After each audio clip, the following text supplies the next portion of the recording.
it's better to promise a very narrow, small benefit that can happen quickly than a very large, wide benefit that will take a long time to happen. And I Yeah. love the excuse that people give, like, oh, the economy these days, it's like I've had some of the biggest growth periods when the economy is bad. And I found the best way to sell the software was not to sell the software. It was to sell something else and make the software the bonus. You stay on the webinar until every single person has purchased.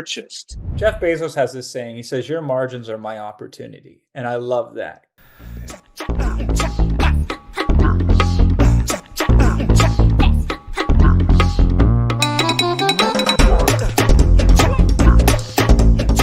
Welcome back to another episode of the A-Lister Show, where I bring you movers and shakers, people doing interesting things, entrepreneurs.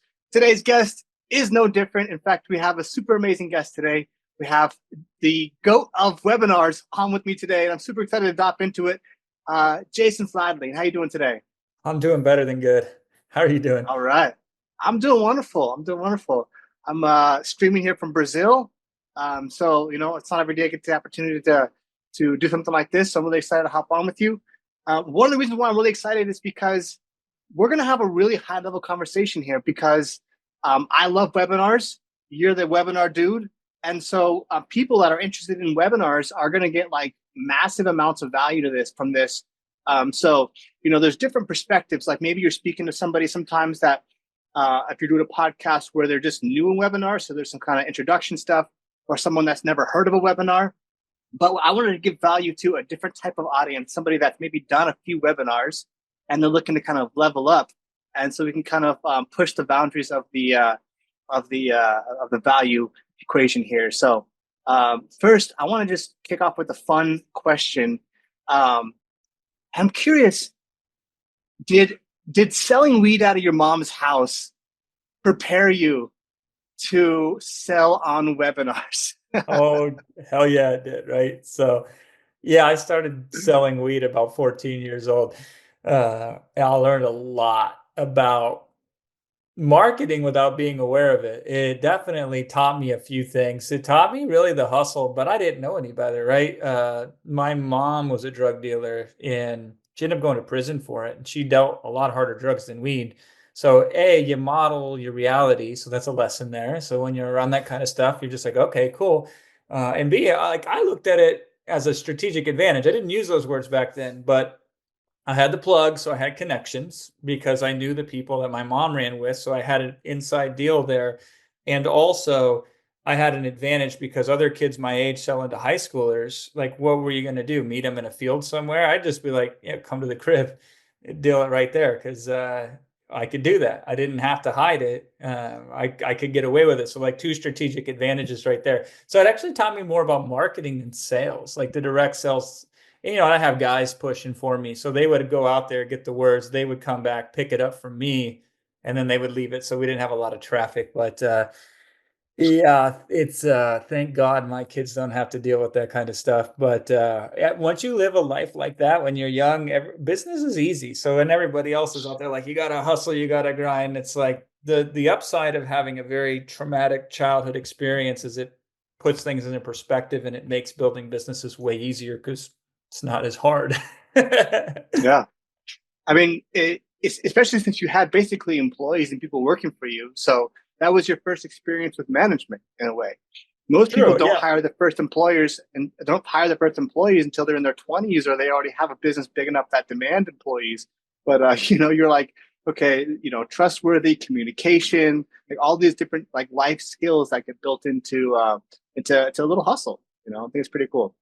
I mean, obviously, I'm sure it was also a traumatic experience that obviously we don't want people to go through, but it is one of those things that contributed to who you are today. So I Yeah, wanted to bring it up. I did what I knew how to do at the time, right? So I would never want anybody else to have to go through that, but I love to then teach and give benefit to others without them having to have that experience, which of course, when it comes to webinars, we have a lot of that.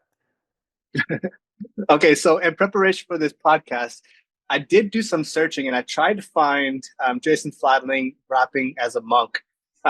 But is the video still out there and should I keep looking for it?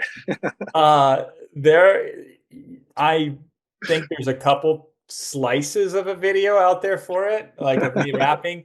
Like I don't want to disappoint you. Like I wasn't in a robe or anything. I look like a normal rapper, so to speak. I was a monk at the time when I was rapping. It's out there. I don't want people to find it, so I don't give the clues out there. But if you continue to look, It's it fun. does exist. Okay. Okay, I'll leave it alone. I want to go back to your very first ever webinar. So like there was when you were getting into the game, there was telesales, and I think telesales was like a teleseminar, basically like a group phone call. Is that what that was? Yeah, it was like a conference line. So you would call in on a phone number, and however many people could call in would all call into the same number and just listen essentially. And they would listen to somebody talk. And then they would tell them where to go to purchase. And it was actually pretty effective because up until then, most people were selling via text. They would write written sales letters. And so some of the cutting edge technology back in 2005, 2006 were call this phone number, listen for 45 minutes to a sales pitch. I mean, they didn't know it was a sales pitch, right? They would learn these secrets and all this great information, and then at the end of it, there would be a pitch to purchase. And I don't remember specifically, Alistair, if there was like call this number or push this button to order. I don't even know if it was that sophisticated. I think it was literally go to this URL. So they would listen on the phone, phone would tell them where to go to buy, and then they would buy. And that was really the transitory period between just written versus live streaming video. That phone teleseminar phase plugged the gap in for a couple of years until the technology of the internet was stable enough to handle, full motion streaming video, and having that happen in real time and being stable and having the internet connections being able to handle it. So I never did a teleseminar. But I was there when it started to fade from its peak and its glory. Mm. Okay, so you were kind of watching that happen. Um, and do you remember your first webinar? Can you walk us through that? Vividly, yep. So I get on a webinar one day as an attendee, and this was purely just a training webinar. There was no sales pitch to it. And I thought, wow, this is awesome. Like I think I can really educate and coach at a superior level on a webinar. Up until that point, I had done PDFs, I had done audio programs, and I had done video courses. And this I'd done them for about a year. I was pretty new, even just to publishing in general. And I had a little audience, about 3,000 customers. Most of them had spent at most $17 with me. A lot of them had spent a lot less per product because the most expensive thing I sold, this is 2008, was $17. Most of the stuff I sold was cheaper than that. So I had this little list, about 3,000 people. And I said, hey, listen, I want to try this new thing. It's called a webinar. I've never done it before. I don't know if I'm going to be any good at it or not. I think I might, but here's my little scheme I have coming up. I'm going to create my next product live on the webinar. Now, if you show up and you attend it, I'll give you the recording for free. If you don't, then I will sell you the recording later.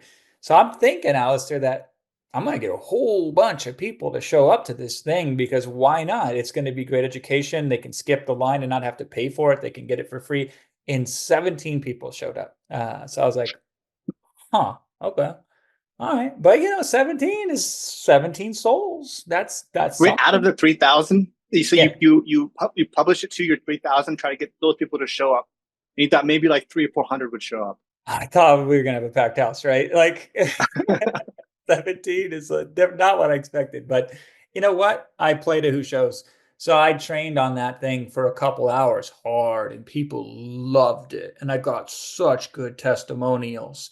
And I learned a couple lessons that day. Lesson number one is how powerful webinars can be from just purely an educational standpoint. And then lesson number two is I sold the recordings and they sold like crazy. So people will buy the thing that they could have got for free the day before. And I was like, all right, that's good to know. I filed that one away. I use that one a lot later on for various different ways of making money. But that was my experience first off. So I was like, okay, cool. Um, I could train on other things related to using the webinar as a media. So I had a program at the time. It was a 12-step process on how to write sales letters. So I had written about 15 or 20 sales letters in one single year. So I had a little nice system for it. And I had a $17 ebook on the topic of how to do it.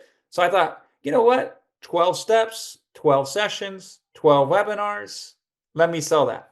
So I go to my audience 30 days later about, and I say, hey, that one time I did training once went really good. So I'm thinking of taking this product. A lot of you already bought this product over here. I'm going to train on it again, but I'm going to do it on webinar. So I'll have more depth, more interaction. We'll do it in a group coach setting.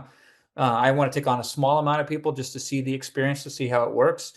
And I had priced this at like 200 bucks or 300 bucks. I can't remember the specific number. And I limited it to like 15 or 20 people. I can't even remember what, but I went from a lower ticket, very cheap products that I sold up to $200, essentially like 5x, 10x the price point, and it sold out just like that.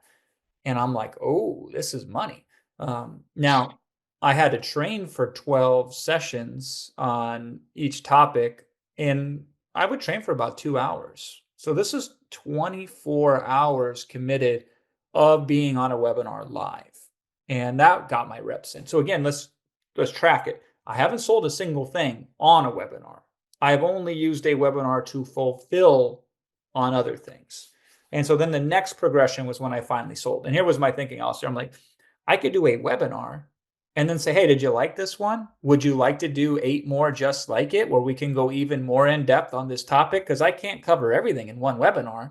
And people will be like, wow, this one webinar was very valuable. I had a lot of good experiences from it. I'll buy a 200 or 300 or 400 or $500 coaching program to get even more depth on this in the same kind of environment of webinars. And then that's when I first really started selling on webinars.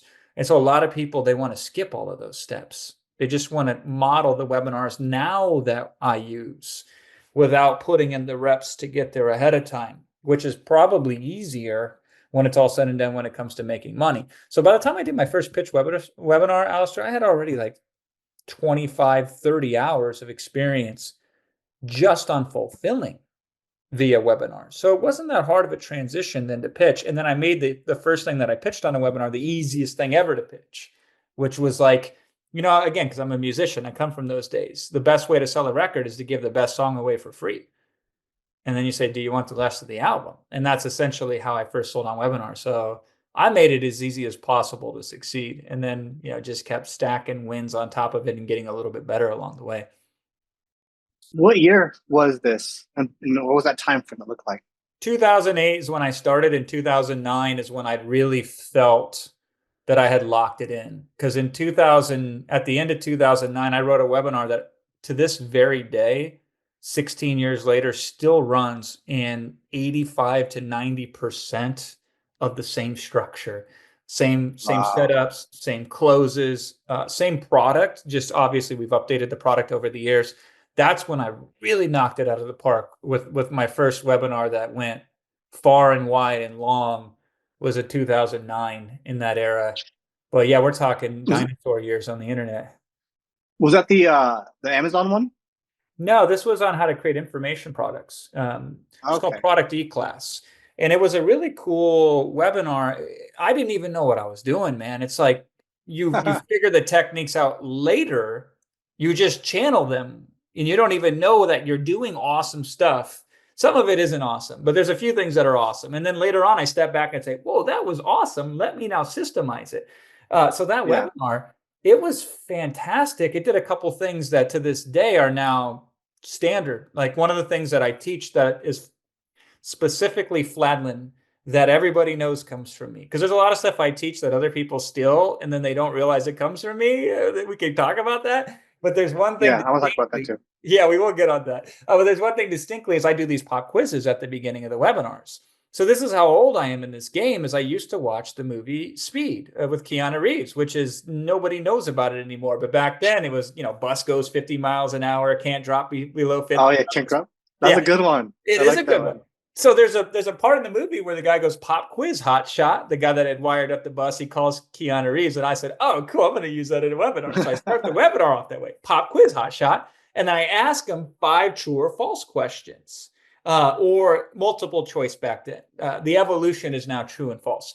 But this rhetorical device of interactivity in the first few seconds of the webinar by asking questions to get the audience involved, and all the questions are there to set up and destroy the 5 biggest objections that they may have.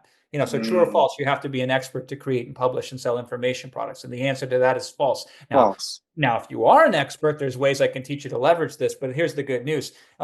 It is the format that I will teach you that works independent of you being an expert or not. And we're going to cover that on this webinar. Question number 2, with all this free information out there, there's less demand than ever to pay for information. And the answer to that is false. In fact, free False. information is like an itch that the more you scratch it, the more it itches. The more people are exposed to the wrong kind of information that's almost good enough, the more they want to pay for the right information. And by the end of this webinar, I'll show you what that right information looks like. So, um, that kind of technique. I did that in 2009. So that, and now a lot of people that are smart and that follow me use that same type of strategy. So that was one of the things that I really keyed in on back then. The other thing I did back then on that webinar, which is still very powerful today, a lot of people don't get this, is it's better to promise a very narrow, small benefit that can happen quickly than a very large, wide benefit that will take a long time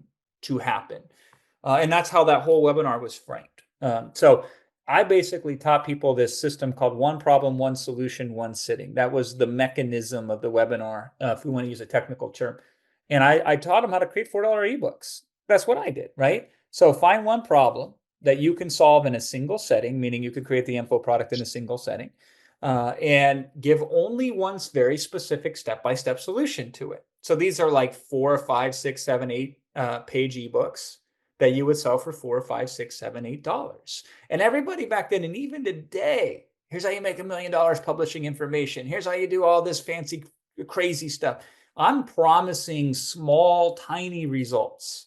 And this webinar is outperforming so many other webinars because the paradigm shift there is I can do this, whereas everything else they say I can't do that. So I was hitting on that, not aware, by the way, that I was doing this stuff back in 2009. And then later on, I would sit there and analyze and reflect and say, why does this work? And I, hypothesize, well, maybe it's because of this. And then I'd find out, no, it wasn't because of that. Well, maybe it's because of this. And then I'd find out, oh, really? And then I would isolate some of these techniques over the years. But I had kind of stepped into it in 2009 without being aware of it. And that's when the economy was pretty rough too. I mean, everything's collapsing, sentiments all-time low. And I love the excuse that people give, like, oh, the economy these days, it's like I've had some of the biggest growth periods and when the economy is bad. So that's just an excuse. A couple of things. So going back, I have a funny story that I want to share about things that people steal things and then they eventually find out it's from you. So I am going through this journey of becoming the best webinar, person that I can, like learning for everybody. I didn't find out about you until later. And so one person that I'd seen do a webinar live was Alex Hormozy on the book launch. And so during my study for setting up my webinar, I'm like, oh, this transition is really good. And I'm like, okay, let me and I've said the transition so many times, like I haven't like completely, like in my brain, it's like, so like, even if we had a full day together instead of 60 minutes, it would be impossible for me to teach you everything that I could teach you, no matter how good anyone is. You need more than 60 minutes to change your life. You need more than that. And while everything I've given you today is valuable, it's just the tip of the iceberg. If you like what I've shared with you today, you'll love what I have for you next. You see, before doing this presentation, I had 2 options. My first option was to let you all go your separate ways and hope you figure this stuff out for yourself. Well, my second option was to take a more active role and responsibility in your success and create a win-win situation for everybody. And I chose the second option. So are you okay if I take a few minutes to share with you a special offer that I created that's only available on this webinar? If you're okay with that, blow up the chat right now. Let me know yes in the chat. Let me know. So the 2 choices, I've been saying that. I've been saying that for dozens and dozens of webinars. Okay. And then one day I pick up this book, One to Many by Jason Fladlien, right? And I'm going through like transition. Okay. And then boom, word for word is the exact same transition that I stole from Alex Hormozy, shamelessly, by the way. So I'm like, oh, wait a minute. What the hell is this? So that was like mind blowing to me. That was pretty cool. So yeah, there's probably a lot of things that have, disseminated through the industry and that came from you. So I wanted to share that little story from you I with love you. that. And like, Alex isn't teaching webinars, so he's just using it. And he's a client. He's a customer of mine. Like he paid me for consulting on that book launch. I don't know if you know that. Right. Yeah. So yeah, like we didn't spend any time on that part of the transition of the webinar because he's like, I already got that one figured out because he's just going to use it word for word. Which God bless him. If you pay me money, use my stuff, right? So some guys will then teach it as if they invented it, which he certainly isn't doing. Mhm. I'm just very Right. excited when I see it in the wild, and I see it in all sorts of places. These techniques for Yeah. positioning on webinars with all the various aspects. So yeah, but it's funny that I'm glad you shared that with me, Alistair, because God, I still don't even understand the impact that I've had on this industry. It's far and it's wide and it's crazy, and every day I'm learning something new. Yeah, and that's the it is kind of a shame that the creators of things aren't always given credit these days because of how quickly information disseminates. But eventually, it all kind of leads back up to the source, and people eventually figure it out. Um, so um, I was going to ask you about your time with Russell Brunson because that's the other way that I've kind of disseminated, found out about you as well. Obviously, he mentions you in Expert Secrets, and Yeah. that was my first experience with a webinar. I'd never really heard of a webinar before Expert Secrets. I fell into Expert Secrets by Russell Brunson. So, can you tell me about what it was like working with him and what that whole experience was like? And yeah, because I thought webinars came from him at first. I didn't really realize, and though he does credit you in the book, it's more really just in passing. But what was that Yeah, like working with so Russell Brunson? it's interesting because the first time I ever met Russell in person, we were going to this 100K event. It costs 100K a year to be part of it. Joe Polish's Genius 100K group or something like that it was called. And it was just him and me. We get in an Uber together and he turns to me and he says, "You are the reason that I wrote Expert Secrets." Wow. And I thought, wow, this is awesome. I wish I could record this right now and use it as a testimonial. Uh, and then I'm like, well, I wish he would have wrote that in the dedication or somewhere in the book, right? So I'm like, nobody's gonna believe me on this story. But he says, I had written a part of Expert Secrets or a lot of it, and then I deleted the whole manuscript once I read something that you wrote. And I had created a product a long time ago called Webinar Pitch Secrets. And ironically enough, Alistair, it was as a fulfillment for Product E-Class, the webinar we were talking about earlier. One of the offerings of Product E-Class was, hey, I'm going to show you how easy it is to create products. I'm going to create one live with you throughout the training, and then I'll give you the product when it's done, and I'll let you resell it. Because part of the hook of that product Wow. e-class is you're going to leave with a product one way or another. Either you're going to be able to resell one of my products or you're going to create one of your own or both, right? So um, I was on a product e-class training session one day and I said, what would you like me to create? And they're like, you should create one on webinars, Jason. And I'm like, I don't want to do that because I don't think anybody wants to learn. Because this is way back in the day. Like nobody wanted to do webinars.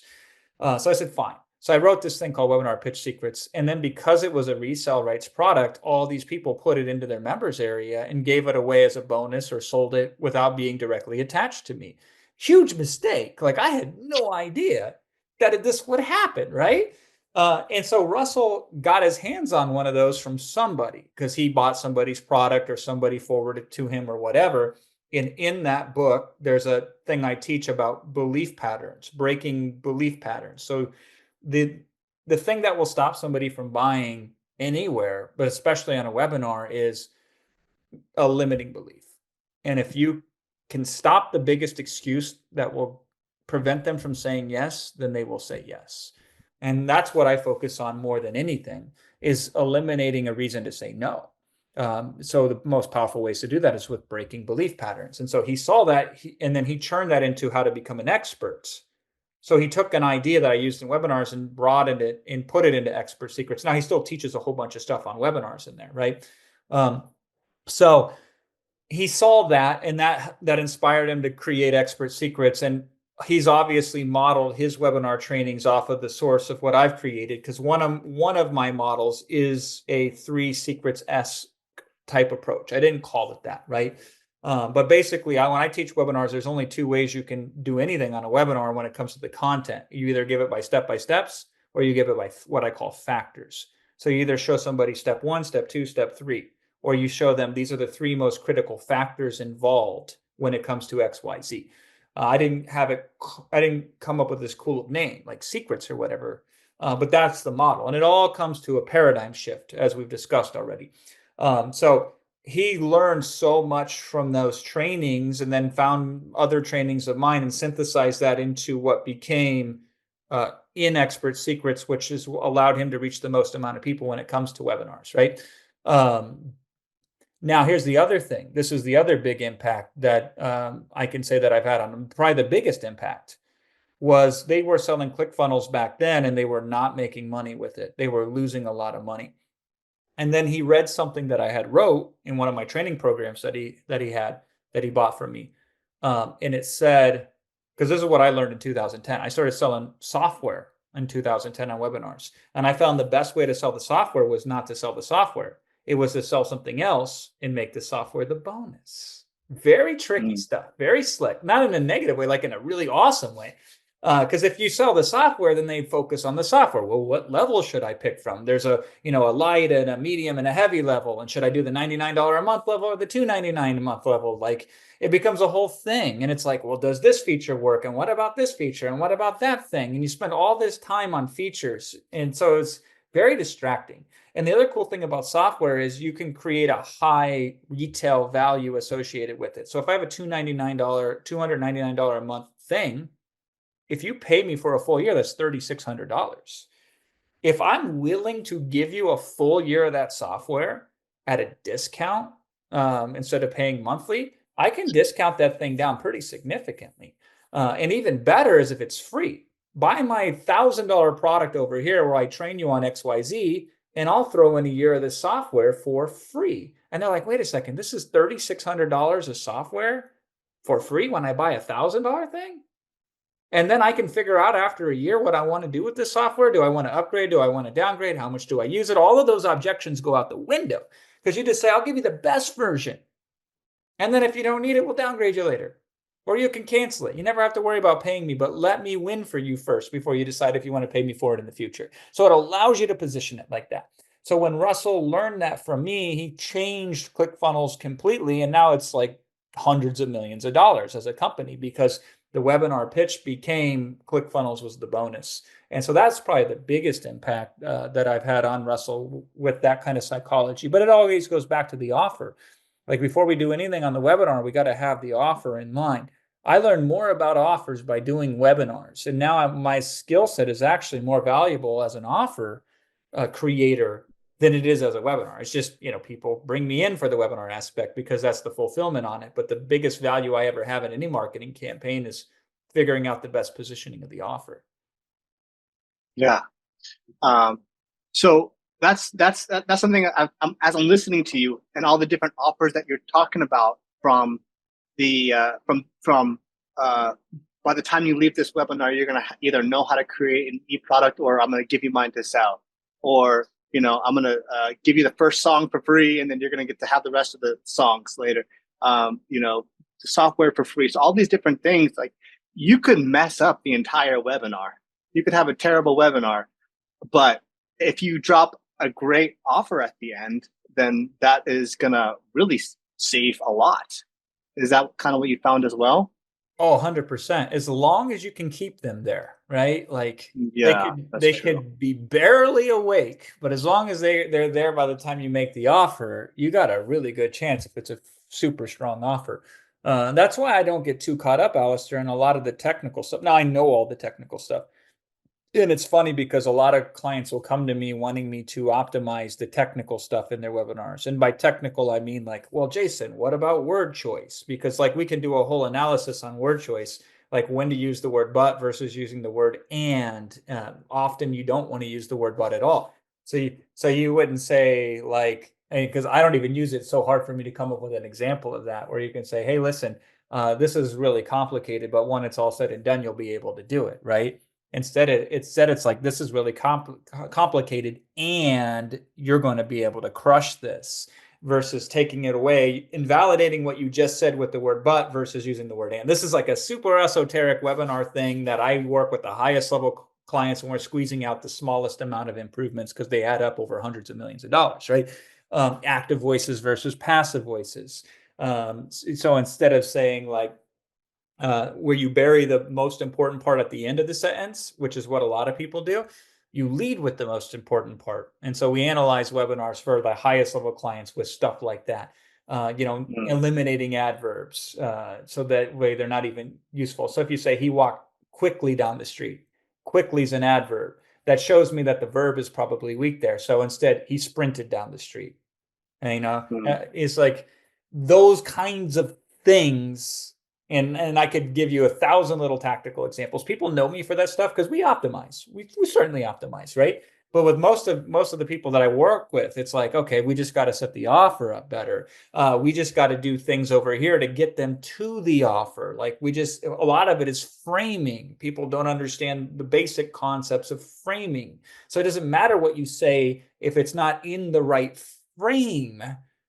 Context and content. Of the two, mm, context is more important than content. But people don't know mm, this, Alistair. They know like words and they know slides, and so they focus on that. But those are the little things. We don't want to major in mm. minor things. We want to major in major things. And then if we nail Yeah. those, then we can add the next layer, the next layer, and the next layer. But it always starts with the offer. How do we make the most Mhm. attractive offer to the most receptive audience? Yeah. One thing that's kind of striking me as you're talking, especially like when you describe your journey, you started not really selling things. You started your first 25 hours, you were in fulfillment and teach mode. So I'm curious, Russell Brunson talks about don't teach too much. But I've seen some of your pitches, and they're pretty informative. So how do you balance and making that transition from going from teaching a lot to a webinar where you're trying to sell? How do you balance providing information and not giving too much away, or is it okay to give a lot of information away? I always kind of struggle with that myself when I'm doing webinars.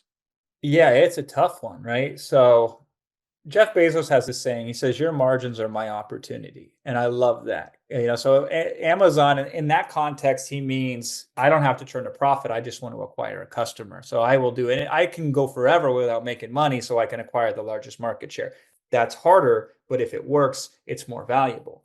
And so, in general, educating somebody and selling them at the same time, not recommended. You should do one or the other, but trying to do both, they kind of work against each other. So the easiest Mm, way for people to get some sort of success is to not teach at all or to teach very little and then sell, because at least you won't confuse somebody and you have more space then to create demand and desire and to deal with objections and all that other kind of stuff, right? I took a different approach. My attitude was always, how can I teach the precise right amount of information to have somebody completely transformed and then sell to that transformed person? So if I enhance and improve your capabilities and then I match that with a product that can best leverage those newfound capabilities, I will outsell everybody else who's only going down to your level. If I can bring you up to this level, I have more opportunities to sell more things at a greater pace, which is why I have all the records in the space. Like every record that is worth talking about in the space on a launch perspective, on an affiliate perspective, on a promotion perspective, on a webinar like dollars per attendee perspective, I own all that stuff because when it works, which it doesn't always work, and it's easy to screw up, right? But when it works, you can't get extraordinary results with ordinary approaches. And so the sweetest spot is, how do we teach more than everybody else, but do so in a way that empowers the user to make better purchasing decisions? And that's where I always start. Now, at the top of the game, which I don't recommend most people get this good, because every area you focus in it means you can't focus in any other area. And so I've over focused on webinars. And this is why a lot of the people that I work with, they make a lot more money than I make, even though I've made a lot of money in my life, right? Because they do a good enough ratio. They pay me stupid amounts of money, and then they take the knowledge and implement it in their business, and they have a machine. So I don't recommend most people get this good at webinars. It has a diminishing returns. But I know both models inside and out. So I can use a model that teaches nothing, and in certain circumstances, that seems to be the preferable model. And then I have another model where I can teach a ton, and in certain circumstances, that's a preferable model. And then I have another model that is a blend of the two for those situations when that might make the most sense. So I have multiple webinar frameworks. I don't have just one of them. And I'm constantly refining them and optimizing them and improving them and creating new ones alongside of them. But the way I look at education is this on a webinar, Alistair. Let's say I have a code to a safe. It's 5 digits long, and inside that safe is all the money you could ever hope to have. If I say I have here's 5 digits for you, let me give you 12 more digits. That is not a benefit to helping you opening that safe. That is actually a detriment. If you have the 5 precise exact digits, you don't need any more. You don't need less, but you don't need more. And so when we're looking for education on a webinar, the way I look at it is what's the precise amount of information that is needed to create the transformation? Not too much, not too little. What is required? And then as true as we can stay to that, the better. Now, this is why we get paid big money, because AI hasn't solved that yet. And you can't put it on a spreadsheet. You can't put it under a microscope. So this is the artistry of webinars, is figuring out, well, what does that look like? Well, let's find out. Let's put it in front of an audience and see what happens. Yeah.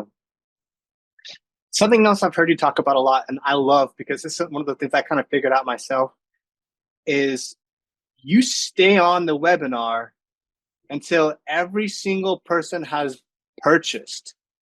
And I think you said at one point you've done a webinar that was like 16 hours or something stupid like that. 14, But I yeah. love that. 14. Yeah, I love that. Like I'm so you said the what does it say? You said the real money's made when when you run out of slides. Real money is made when you run out of slides. So slides are done, but that's when the selling starts.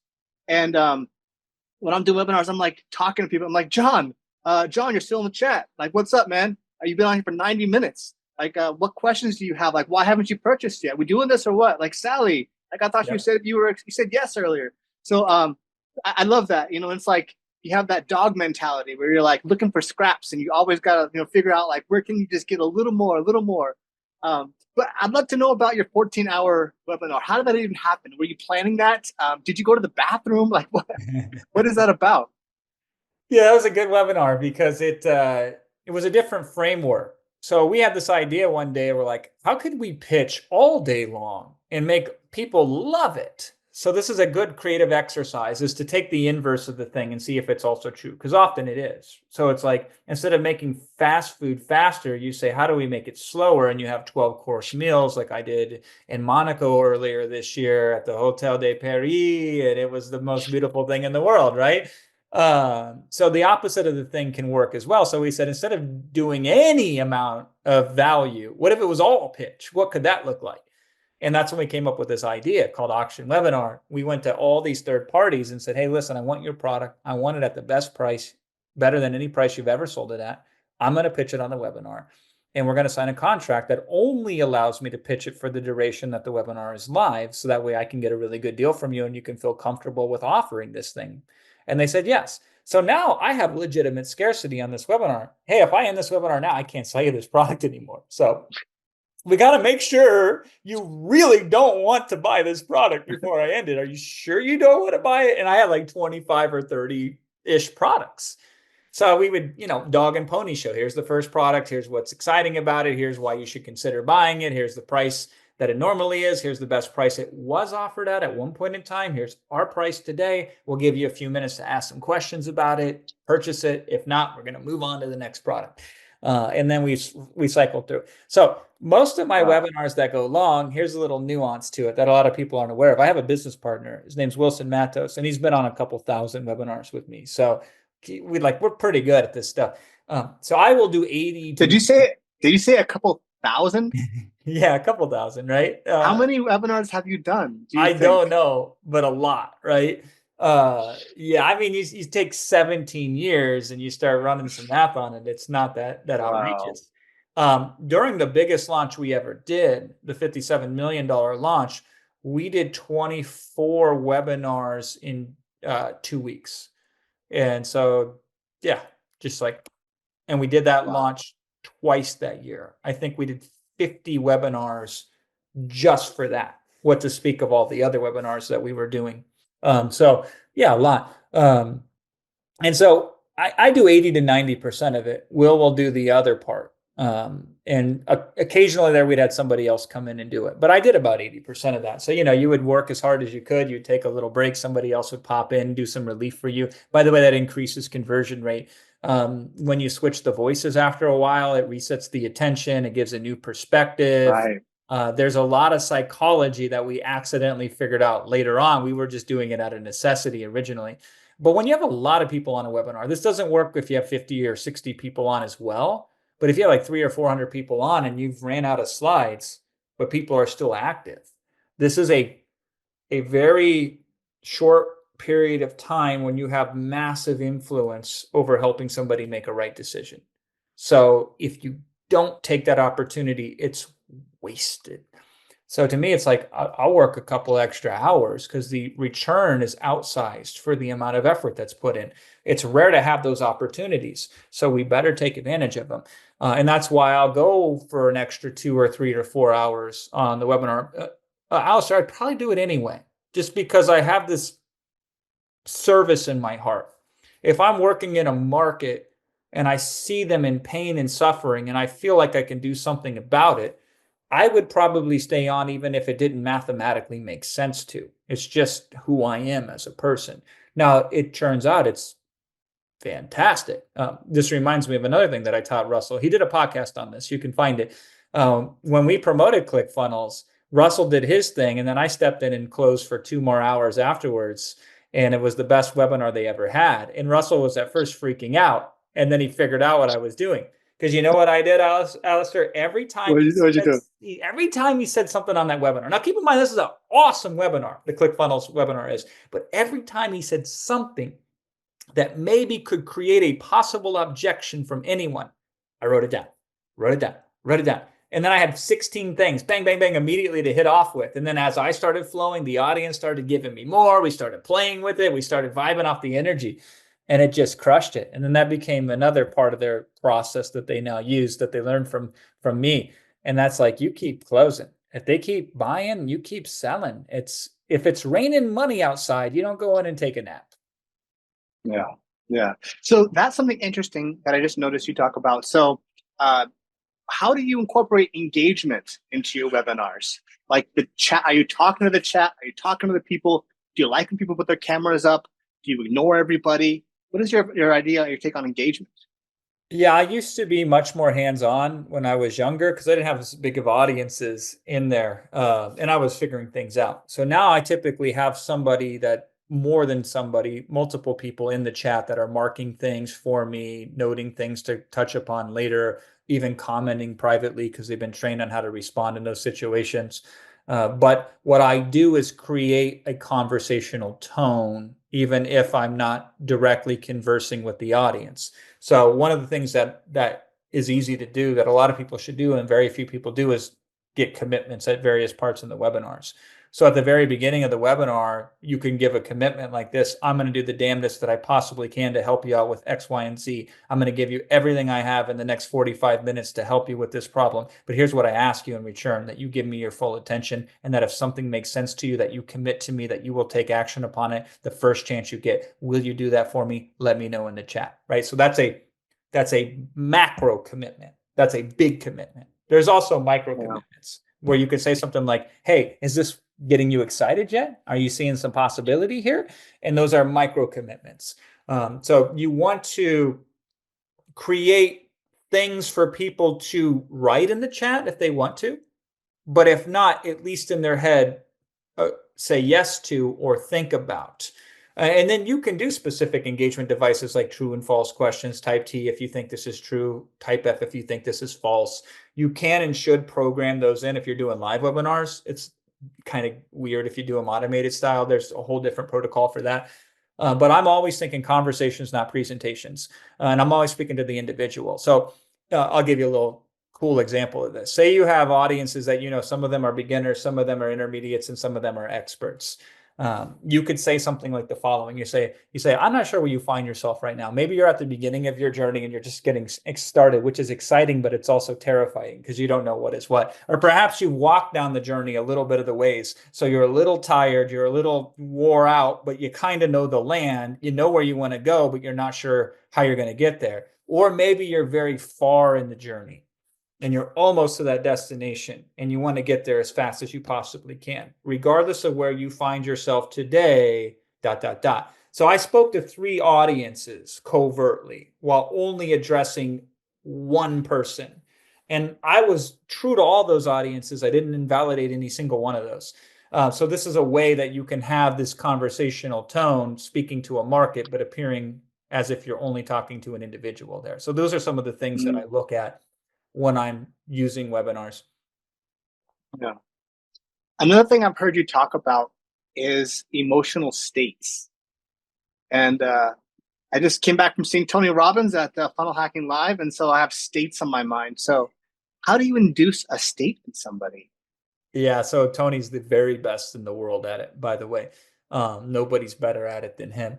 So I'll give you an example. This is a very interesting example because this is high level stuff that nobody's aware of. When I go into a transition, so the transition you gave earlier, the end of it is the 2 choices. I have 2 choices. One, I could leave you alone in a dark, cold, miserable existence, hoping and praying that you on yourself, by yourself, can somehow make a go at this. And if that was an only option that you had, it would be worth pursuing. But what if there was another option? What if we could do this together? What if I could take an active role in your outcome? I could not only cheerlead you and support you with your success, but I could arm you up with every single advantage I have at my disposal. What if I had an option like that? Would you like to know what it is? I could do that, right? That's a state. So I'm creating a state there, and that's a state of gratitude. That's a state of excitement and eagerness to hear a pitch. I don't just say, hey, I have this thing. Like, do you want to buy it? Like, then there's no state that is being managed there. The state is whatever state somebody's in. And that rough transition is probably going to put them in a defensive posture, a state like, whoa, buddy, what just happened? You totally changed something here. This is freaking me out. So a lot of people, when they use a transition or any type of state elicitation, they only use positive states because we've been taught stupidly that like think positively and feel positive, and it's important, it's good to be positive and it's bad to be negative. But like I'll use any state that can help somebody get the result that they want. And anger is a stronger state for transformation than happiness ever will be. More people do stuff because they're mad than because they're happy. So one of my favorite ways to do a transition is more advanced, so not everybody uses this one, but I get people really pissed off at staying the same. And then the only option they have is to change. They can either stay the same and be angry, or they can change and not be angry anymore. So oftentimes when I transition into my offers, I get them so pissed off that they don't have these capabilities. They don't have these skill sets. They don't have these resources. They don't have the advantages that other people have. They don't have the capabilities to discipline themselves, to cultivate these new habits.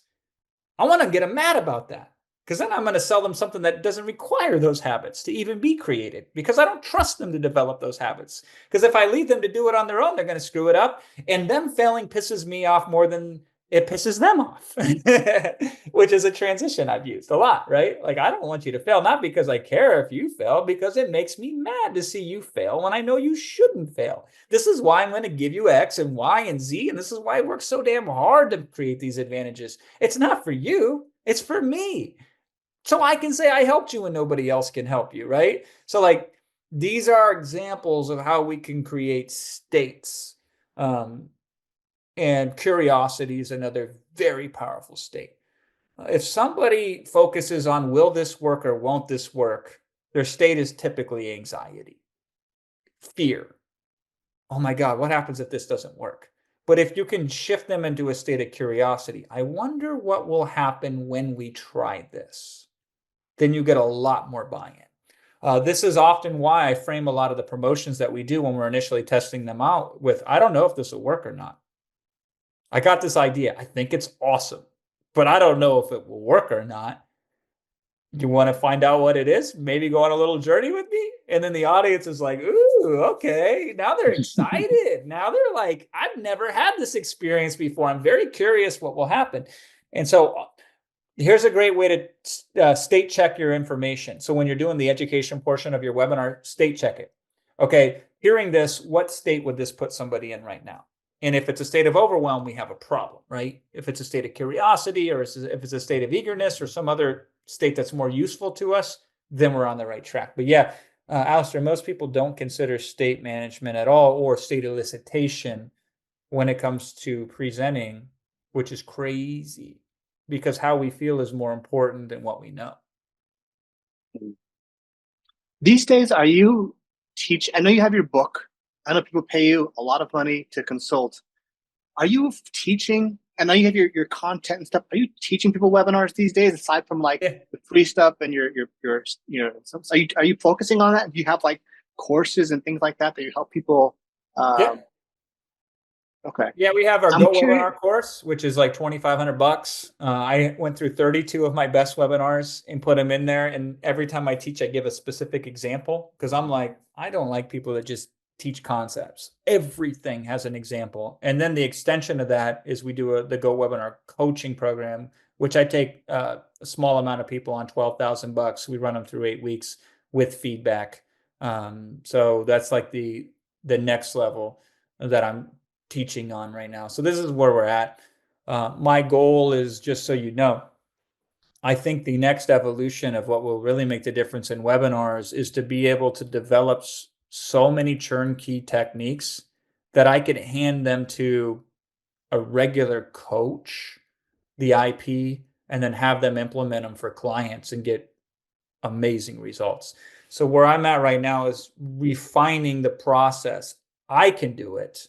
I can teach it to somebody who's high level. How do I create a model that I can hand it to anybody? Like McDonald's will take a 16-year-old kid, put him in front of a cash register within 4 hours of training him and have him interfacing with customers because they've systemized it down to that level. So that's the journey that I'm on right now, is refining and refining and refining and refining. Like this is a recent development that I've just discovered after 16 years, is a new formula that I now teach to every client called set up, payoff, tie down. So instead of saying, for example, this is a mistake everybody makes with their offers. They'll say, hey, I got this assessment. You fill out this assessment, and then I'll tell you exactly what you need to do, X, Y, and Z. Boring. Instead, before you reveal a component of your offer, you set it up. So you can say, imagine you were walking down the street one day and you kicked over a magic lamp and a genie came out. Now, he doesn't grant wishes, but what the genie says is, he says, answer these 17 questions, and I will give you the exact map you need to do X, Y, and Z. Well, that's kind of like this assessment that we have. When you follow this, you see what I'm doing there, right? And then the tie down. Yeah, The tie down is, you say something along the lines of, we spent $1.5 million developing this assessment, so you can only spend 15 minutes knowing exactly what you want in the future. You can see the value in something like this, can't you? So we're tying down the value of the thing. So of the thing, the deliverable, the least important part is the actual deliverable. The setup is the most important part, and then the tie down locks in its value. So that both of those things are more important. And so, I did this with a client. You would know who he is. He's very famous. And so we did this with all of his deliverables over a consulting. That's when I realized, oh my God, this is what we should be doing with everything. Because he had another thing that was an AI assistant. We could have said, hey, we got this awesome AI. AI is crazy. Wow, watch this thing, blah, blah, blah. So instead I set it up. I said, now that you're on this journey with this map in hand that you got from this genie, imagine if you had a sidekick who carried your water for you and peeked around the corners to make sure you were on the right path and rubbed your feet when you got tired and cheerleaded you on as you walked up the mountain to your success. That's the AI thing we have for you, right? So we set up the AI really powerfully, and then we tie that down to in terms of value. And the terms of value there is, again, the amount of effort, time, IP put into that thing. You would have to pay hundreds of thousands of dollars to access this, right?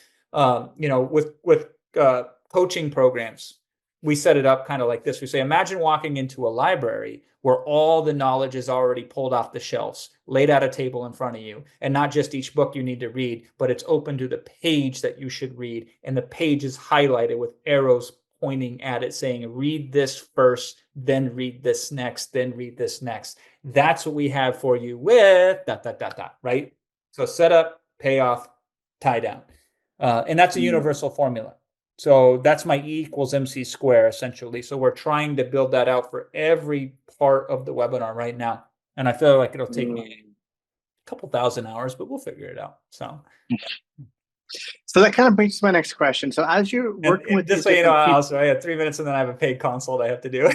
okay, perfect. Okay, so then I end with this question here. My next question, one of my last questions is, what is one of the biggest challenges that you come across when you are trying to teach other people webinars? One of the biggest barriers you come across? Yeah, it's all context. So the person starting off, I'm going to give them a whole different webinar approach than an advanced person will. And if you are in certain markets, I'm going to give you a different approach than other markets. I should just overgeneralize because it would certainly sell a lot more. But life is complicated. It's not simple. So if I'm doing a book a call funnel versus a selling a product funnel, it's different. If the if you have a certain credibility and expertise, I'm going to frame it differently than if you don't. If we're doing an automated webinar, I'm going to write it differently than if we're doing a live webinar, completely differently. It looks similar, but it isn't. It's very different. Just like a dog and a zebra, they both have 4 legs, but they're very different creatures, right? So that's the hardest part, is everybody wants some magic formula that they can use on a webinar, and that doesn't exist. The other challenge with the webinar is this. Time and again, you will find picking the market is more important than the webinar itself. So the number one thing I see with clients that are doing really well is they come to me with like a C plus webinar. It's not that good. It's okay, right? But they're in a market where they're the only one in that market. So they have a blue ocean. Mm. And I love those clients because we can turn a C plus webinar into an A minus easily. And then we double, triple, quadruple their money.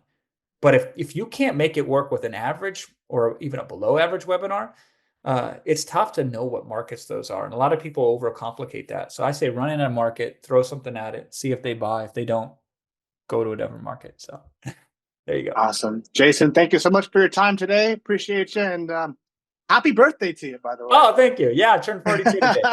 Yeah. Yeah, happy birthday. All right, man. Appreciate Thank you you, so Alex. much. Enjoy the rest of your day. Enjoy your birthday. Talk to you all soon. Awesome. Bye. Bye bye.